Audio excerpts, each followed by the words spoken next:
So, like I said, I mean, initially what I'd like to do is just give you copy certificates with death.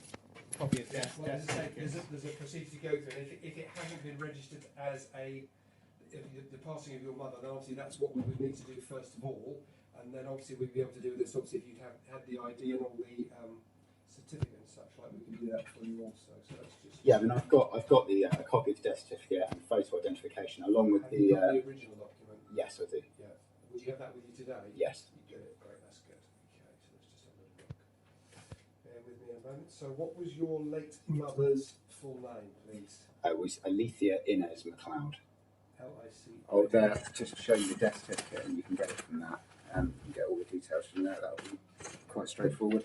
And what I can also present you with is a marriage certificate, which validates Mr. Nolan as the executor. He signed this form, which gives me rights to see all of the bank statements of my mother's student It may have account. been that Mr. Nolan perhaps came into a branch or perhaps registered all of this at some point in the past, I would assume. Did he? No, he didn't. He hasn't closed any bank accounts. He asked a solicitor named Rachel Weeks to help out on his behalf, but unfortunately she's failed to send statements of account to multiple debtors. For some reason, the value of my mother's estate seems to have been obfuscated, and it's resulted in thousands of pounds of debt mounting up at my home address. And unfortunately, because Mr. Nolan's put a lot of faith in the solicitor, who's failed to send statements of account and has illegally left various bank accounts open for extended periods of time, it's actually put him into legal jeopardy because he's intermeddled in the estate. But the debtors haven't been informed of the value of the estate. So I would be very surprised if she or he, as he wasn't aware, or he thought it was all in hand and it was all being dealt with, and he's put his faith in a solicitor who severely let him down. She also tried to defraud me for over £10,000, professing that my mother owed a large sum of money to Lloyds Bank, which actually turned out to be completely fabricated. The money didn't exist, and she tried to value up the possessions of our home property and charge us for the privilege of having that done. And when I went to Lloyds with the letter, it showed that she never owed the money and that it was all a complete hoax. Right, yeah. So, in answer to your original question, I think it would be very unlikely that any of these have been registered. Right. But she opened the student account. Like I said, I mean, I've got full dispensation for data clearance here, which you've got physical proof of. So let me get a word in. What I would just say, I'll just check to see if there's any details of this account, so I can have a little look for you first of all. Right. Okay. So 1956.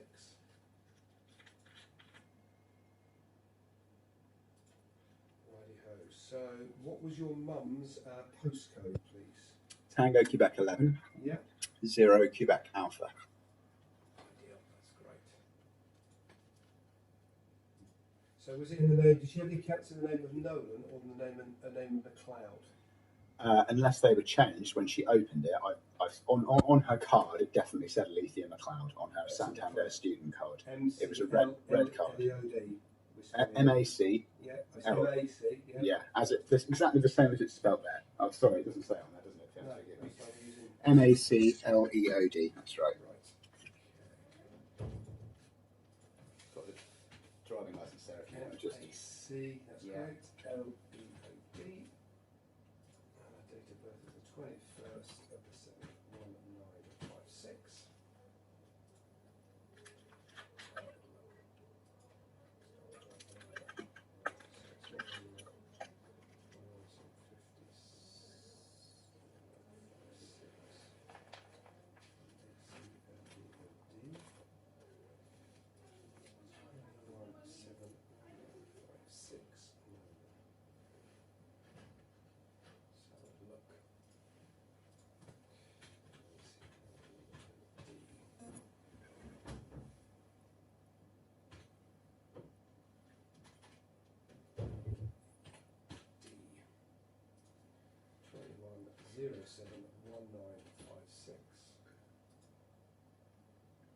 Sorry, can I just check those details off with you, because I probably should have been checking you've got the correct ones there, just to make sure. I've got a date of birth as the 21st. Yeah, can we just go back a couple of screens just to make sure, because I don't want you to put the wrong details in and then tell me that you can't find the account, obviously.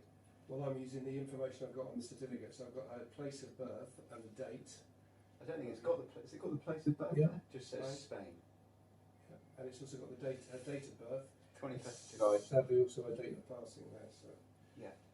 so I'll look at it under McLeod, and I'll look at it under Nolan as well. Well, I mean, there's no, she was at the university. She didn't graduate. She still had Yeah. the account at the point at Which which is she. quite normal for a student account. That's right. Yeah, at the point at which she passed away. So it'd be very. I mean, there's no reason for anybody to have come in and changed the name of her bank account. If they had have done that, would be malfeasant. And I would imagine your system would show up anyway. I would expect the system to bring up the account in a previous name and show that it had been changed over. Well, I'm using the data that I've got here, so I'm using her date of birth as per the certificate and her name that you give me there, and also the name that she has. So that would be the normal way. So, and the other way I would do it would obviously be the surname and the postcode, which you've also given me there. So fine. Okay.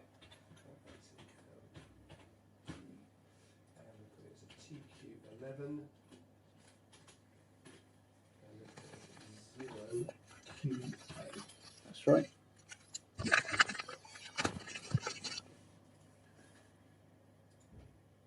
That's your ID. Have you got any accounts with us at all yourself there, Mr. McLeod? Not that I'm aware of, unless somebody's come and opened them up on my behalf. That's right. That's right.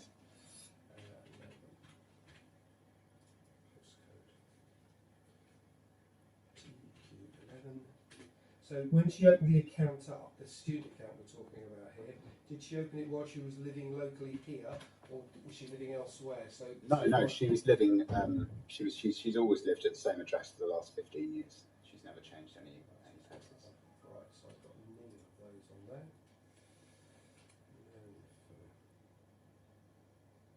So I've got nothing using Nolan as a surname and a date of birth. Well, obviously, sorry, I said that. And also McLeod and the date of birth, nothing on those, or either McLeod or Nolan at a TQ11 0QA. So I've got no. What about just Alethea McLeod? Can you just check in her name? It doesn't. The system doesn't ask for it. All it asks for is a surname and a postcode, or a surname and a date of birth.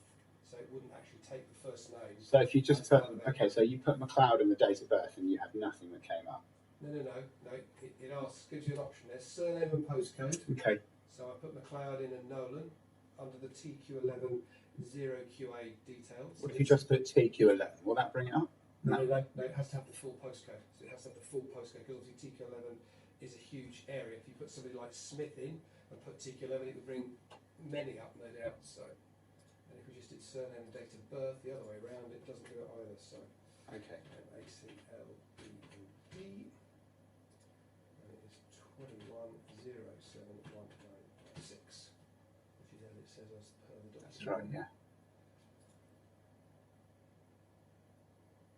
No, there's no data with that.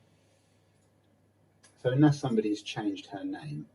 Well, that's why I'm surmising from this that perhaps, and I don't know because I can't find any details, if somebody has come in and registered the passing of your mum, and it may be that this person that you mentioned to me a moment ago has done that, that's why perhaps the accounts aren't showing up on our system, because that's basically happened. But it would still show up as a deceased account. I mean, when I No. What will happen because I deal with sadly deceased cases, when we deal with them, once they're actually closed and finished with, they effectively go off the system. Oh right. Because what's happened? So, this customer comes in, they inform us of the death of a relative or a friend or whatever it is. We do the registration via the certificate and the ID. The account is then dealt with, it's then closed, a cheque is issued, or the money's paid out to the funeral directors, and then the account is physically closed off the system. It's then no longer on there, and that doesn't, to be fair, unless it's a very complicated case, doesn't normally take too long a time scale for that to Just be done. there's a couple of things. I mean, I'd say you'd be right in your assertion that somebody must have, if that's the way the system works, come and close the account. Must have changed her name. Unless the system or registered the death. But I'm surprised because Lloyds have told me, although they've lied to me several times, and so have the solicitor. I'm unsure why, but Lloyds have informed me that I've sat with them while they've done exactly the same thing, put in her account number and her name and address, and it's brought up all of the accounts that she's had on their system. I appreciate it. May be they very likely use a completely different system to yours. And they are Lloyds. We're not Santander. So my search system uses that facility of using a surname and a date of birth, and a surname and a postcode. So I go both ways to check to see if that person has any record on the system. and then obviously if they do it, then lists out the details of the account. Right. Okay. It's all So how do we? I mean, I know she had a student account with you, but it's just very difficult. Do you have at home or where she was living any details of any accounts? Because obviously you've got a fair bit of correspondence from us anyway at this stage.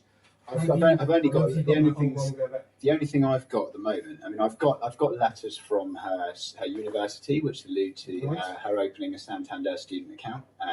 So do you have any statements? Did she get statements? I haven't got. I think she did it all online. I haven't got copy statements. I haven't got a sort code or an account number. I've seen the card, and I may have a few receipts lying around somewhere. So you've seen the card. Is it obviously a Santander card? It's a red Santander card. So there would be on the bottom of that sort code and account number. Yeah. And with that sort code and account number, we could then also check that. Well, I mean, I imagine it will have been held in Plymouth. I mean, I remember her saying that it wasn't as far for her to walk. I actually advised her against it, funnily enough, when she first went to open the account. I told her not to bank with Santander because there isn't branches anywhere, and why didn't she go for Barclays or Lloyds or someone like that? Well, to be fair, we don't allocate sort codes to addresses. So when a customer sets a new account, so where the account is anywhere, they could open an account in Glasgow or Edinburgh, wherever it happens to be. It doesn't have any relevance. That sort code, unlike other banks, that sort code it's not the way the accounts. To a local, no. Yeah, it's not where the account's held at all. They're national. The sort codes are national. So it would show where the account was opened when you went into a bit more detail. But it's held in a national sort code. But it's a national sort code. Yeah. So we have a list of sort codes, some of which we've incorporated via Bradford and Bingley, and also I like to list because we've taken those under the Santander umbrella. So those also come up. So possibly what might be an idea is if you could come in back with the card. Yeah, I haven't got those details. Otherwise, I would have brought them. I mean, I've gone through quite a lot of her things, but I haven't been able. It's one of the things. I'm still in the process of going through it, but I haven't been able to find the card, unfortunately. But I'm definitely aware that she did have an account with you.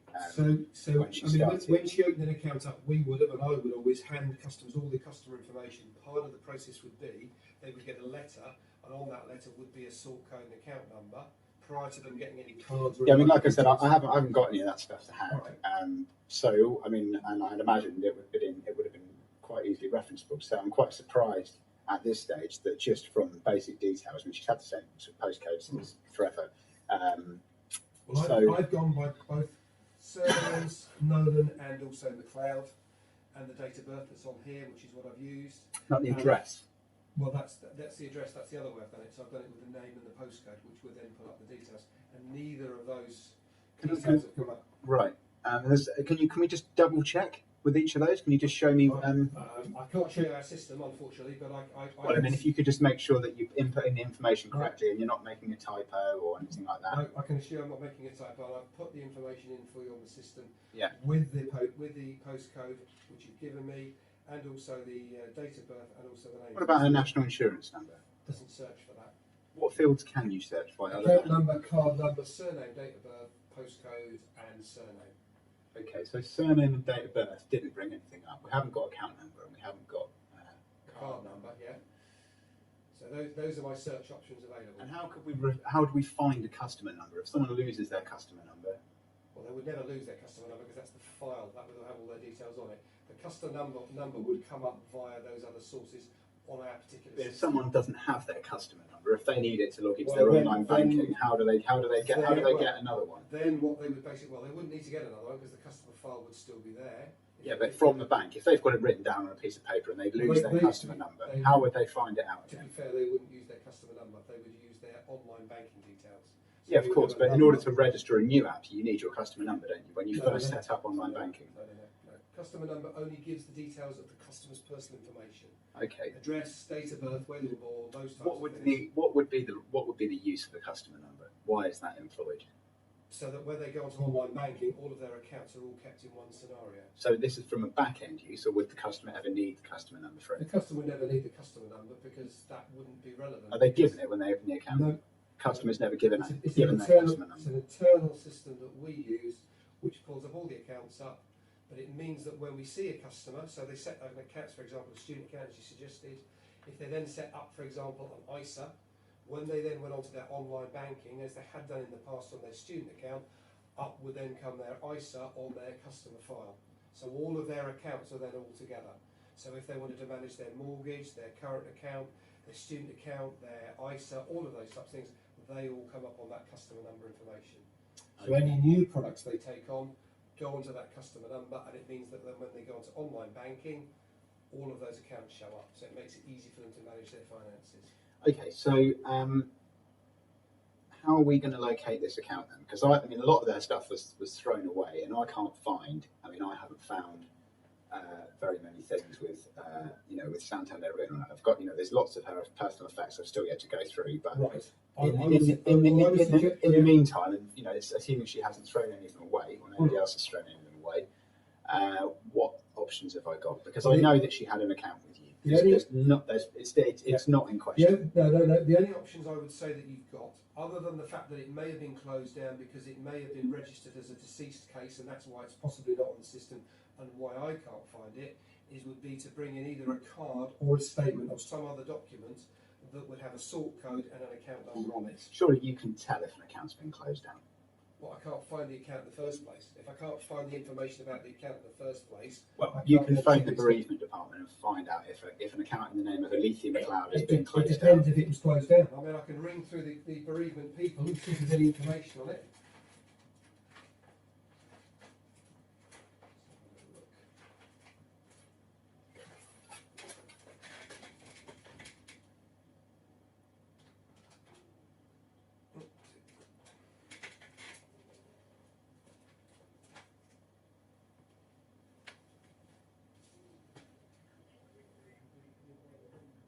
Yes, good afternoon. It's Robert Ferry here from the Santander branch in Newton Abbot, 1232.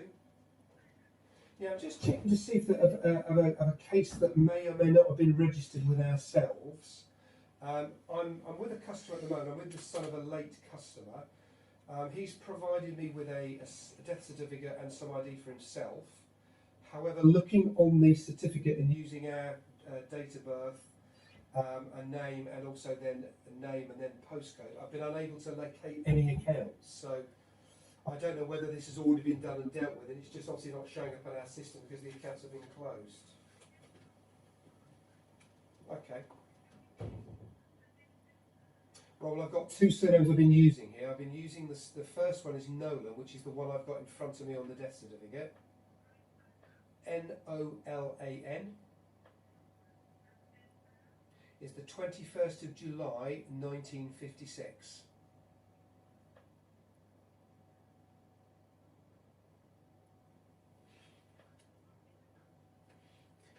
Well, I've got a postcode I was given by her son here of TQ, Thomas Quebec 11, 0 Quebec Alpha. That's it. Righty-ho.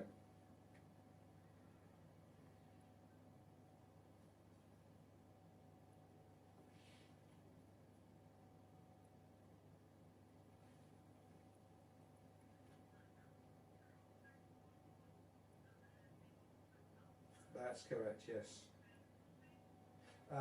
It was Nolan, but he's also giving me a name that she was also called MacLeod, so that's spelled MacLeod. So I've used basically the date of birth and the postcode on the both names with no success.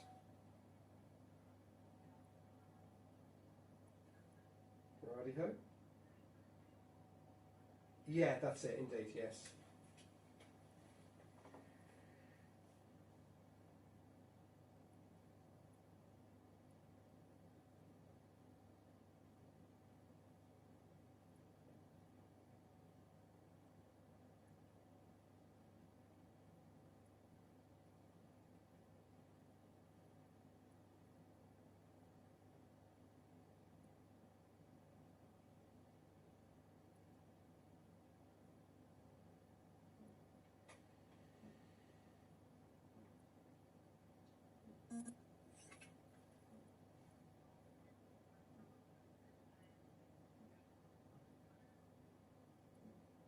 Okay, thank you very much.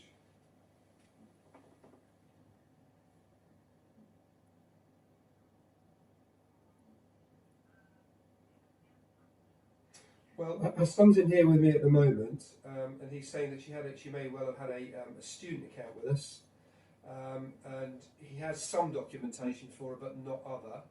And obviously I'm saying, well, if you had an account number or a card number, a sort code, we can have another look from there. But as I say, without that, obviously I can't look any further in on the system. So, right, okay, rightio. Okay, no, that's right. What was your name, please? Oh, yeah, that's great. Okay, no problems. That's great. We'll speak to you very soon. Okay, thank you. Bye.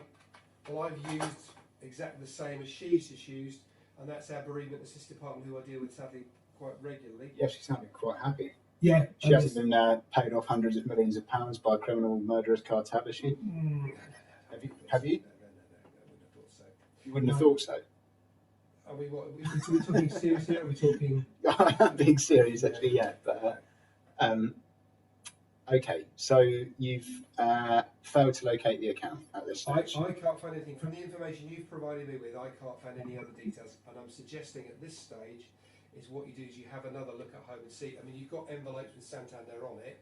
Yeah, that's because these have been sent through by, these have been popped through my letterbox, and you can see none of these have actually got postmarks. Just let me finish my sentence. If you send an item through, like a statement, normally you've then got that information to hand. So I'm suggesting you either bring in something like that we can do further investigations for you. But with what you've supplied me with at the present time, I can't find any details from there. Okay. Other than obviously you dealing with, as you said at the outset, the CPI claim that you've got ongoing at this stage. Yeah, I mean, like I said, I was given false details a couple of times with reference to that one, but that's not. Do you need to see? So, I mean, at this stage, what you're telling me is that the account must be closed because you can't find. I don't know. Well, I mean, I can't say one or the other because it's either been closed or her name's been changed. That's what you can tell me. If the name had been changed, then obviously it wouldn't show up with the date of birth or the postcode. So if there's then a third name involved, well, there must have been a third name and a new postcode. So that's definitely evidence of fraud. If somebody's, there's no reason for anyone to change my mum's name by deed poll and change her home address. I don't know the circumstances, and I don't know if another name was used or assumed.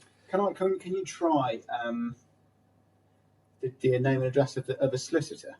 Can we try and search that? Not on this system, no. Why is that?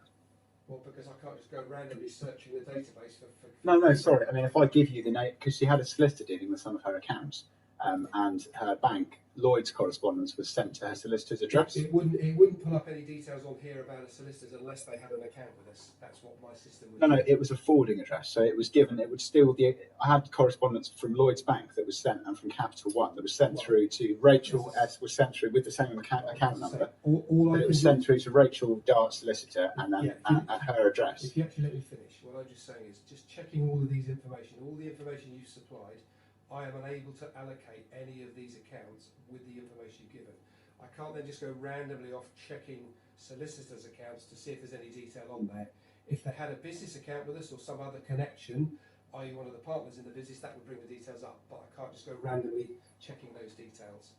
It's not random. I mean, this is the solicitor, which is... What I would need is I would need the account details and information of it's... account. So I would suggest at this stage, Sorry, do more investigations. Well, I mean, this is a solicitor which has been dealing with the account. I mean, why will you not search under her name and postcode? Because that's not the way the system works. What I'm saying is... Well, I mean, if the solicitor has been accepting forwarding post for all of my mother's banking affairs, and... So perhaps it might be an idea if you contact that solicitor and say to them, right, can you supply me with information that you've been corresponding with? She's got no obligation to supply me with any information at all. Well, then you have to speak to the person that has got an obligation to supply her or him which with is information. You, because of this letter, you've got an obligation to supply with the information. No, I haven't got to do any of that. What I've got to do is I've done the checks for you on the accounts to check to see if there's any other details. I've been unable to. For whatever reason, you're refusing to search under the name of the solicitor that's dealing with my mum's estate. No, I'm not. What I'm saying is I can't randomly check. It's not random. This isn't random. Well, this is another address my mother was known at. Right, but I would. So I'm telling you to try her other address. What I'm suggesting that you do is that if you speak to those solicitors as they're dealing with all of that, they may have on their systems some details of some accounts, some sort codes and account numbers. Well, I thank you very much for your advice, but is it possible that we can check with the solicitor who's dealing with my mum's affairs for the account? Well, you can contact them, you can phone them or email them or write to them, and I would assume they would probably, as you're her son, I don't know if your mum left a will at all. I've no idea, Mr. Ferry. You don't know whether she left or not. Right? You have to forgive me, but it seems like you're being extremely evasive. I don't understand. You've been extremely helpful up until this point. No. I've tried to ask you to check under the solicitor's details, and for some reason, I said to you, I can't go randomly checking solicitor's details. Why? Can you explain to me why you think that's random? Because it's a third party to the situation, and what I'm saying. Well, it's somebody who's representing my mother. She was the person who was, as I've explained to you. But we would need information, because obviously it's data protection. We would need information from that solicitor to pass that information. You've got. It doesn't really matter. It's only going to be if the account was in reference to Alethea McLeod. So the date of birth will still be the same, but you just need to put in the solicitor's postcode and the solicitor's my mother's date of birth. I can't check the solicitor's details and information. It's my mother's address. It's an address my mother used. It wouldn't make any difference if my mother had moved in with this person, would it? Well, at the end of the day, I think what you need to do is you need to speak to those solicitors to see if they can actually provide you with information. Well, I may do at the end of today, right. But now I'm in branch and I'm trying to find out the information. I've told you that there's a solicitor who had forwarding postal address for other banking details. Right. And is that with other banks or with us? Well, at the moment, I know as much as that it was with other banks, and there's been banking correspondence sent to that address. So I've got every reason to suggest that if you can't find the account which she had registered at our home address, the only other place it could have been registered, and logically would have been registered, as Capital One and Lloyds have both been sending correspondence through, addressed to Rachel Dart at Dart Legal Service Solicitors. Right. There's every reason to suggest that the Santander account will also have been registered at S-Dart Solicitors and will have been put in there. So I don't know that at this stage, but just bear with me. To be able to check it would be the easiest thing to do, wouldn't it? Well, I can't just go checking a third-party detail, unfortunately. Well, I mean, it's my mother's detail. You asked me if there was any other address my mother had, and I've given you the. It's a third party. That's the thing, though, isn't it? With a solicitor, that's what they are. They're a third party. But just bear with me a second, if you would.